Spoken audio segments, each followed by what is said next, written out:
информационно-просветительская работа коллегами большая проводится.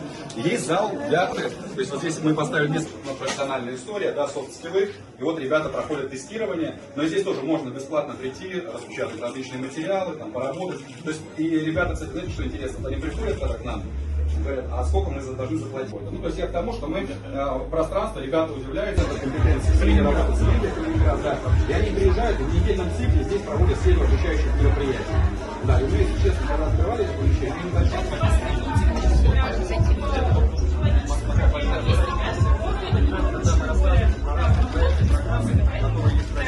чем путешествия, грантовый конкурс просто молодежи, который вы знаете. То есть мы-то думаем, что ребята в курсе, осведомлены, а это не так. Да, и мы сделали вот такой... Под кинотеатр. Как раз таки на базе его френда. Да, там еще помещение? Да, да. Там есть помещение, да, вот мы если сейчас пойдемте покажем. Да, да.